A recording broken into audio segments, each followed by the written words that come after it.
Hi all, welcome back to my കുട്ടി vlog. ഇന്ന് ഞാൻ ദുബായ് പ്രൊഡക്ഷൻ സിറ്റിയിൽ ഒരു ഇൻ്റർവ്യൂ അറ്റൻഡ് ചെയ്യാൻ വേണ്ടിയിട്ട് രാവിലെ തന്നെ ഇറങ്ങിയതാണ് കേട്ടോ. ലൊക്കേഷനൊക്കെ നോക്കിയപ്പോൾ വലിയ പ്രശ്നമില്ല എന്നൊക്കെ വിചാരിച്ചിരുന്നെങ്കിലും നല്ല ടാസ്ക്കായിരുന്നു. ഞാനിപ്പോൾ എൻ്റെ അടുത്തുള്ള ബസ് സ്റ്റോപ്പിലേക്ക് നടക്കുകയാണ്. അവിടെ എത്തി ഒരു ബസ് കിട്ടി ആൻഡ് ഇനി മെട്രോ എടുക്കണം.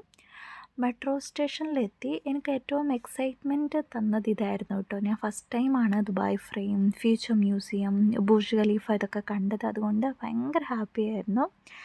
ആൻഡ് അങ്ങനെ കുറച്ച് സമയം ട്രാവൽ ചെയ്ത് ഫൈനലി ഞാൻ എൻ്റെ മെട്രോ സ്റ്റേഷനിൽ എത്തി. അവിടെ എത്തിക്കഴിഞ്ഞപ്പോൾ വഴി ചോദിക്കാൻ പോലും ആരും ഉണ്ടായിരുന്നില്ല. പിന്നെ ഞാൻ വെയിറ്റ് ചെയ്ത് ഒരു ബസ് വന്നു, എൻ്റെ ബിൽഡിങ്ങിലെത്തി. പക്ഷെ ഞാൻ വഴിയും പുഴയൊക്കെ ചോദിച്ച് വന്നപ്പോഴത്തേക്കും ഇൻ്റർവ്യൂ കഴിഞ്ഞിരുന്നു. ഞാൻ എത്താനായിട്ട് ഒരു 1 അവർ ലേറ്റായി. അതുകൊണ്ട് എന്ത് ചെയ്യുക, ഞാൻ പിന്നെ എൻ്റെ ഒരു CV അവിടെ ഡ്രോപ്പ് ചെയ്തിട്ട് അപ്പാടെ തിരിച്ചിറങ്ങി ബസ്സിൽ കയറി മെട്രോ സ്റ്റേഷനിൽ വന്നു. മെട്രോ സ്റ്റേഷനിൽ വന്നപ്പോൾ ആരും ഉണ്ടായിരുന്നില്ല. കാരണം ഈവനിങ് റഷൊക്കെ തുടങ്ങുന്നതിന് മുന്നുള്ളൊരു ടൈമായിരുന്നു. അങ്ങനെ ഞാൻ അവിടുന്ന് മെട്രോ എടുത്ത് എൻ്റെ ബസ് സ്റ്റോപ്പിലെത്തി. ആൻഡ് ഭയങ്കര അത്യാവശ്യം നല്ല രീതിക്ക് ഞാനിന്ന് ടയേർഡായിട്ടോ. അങ്ങനെ ഞാൻ റൂമിൽ പോയി. Thank you.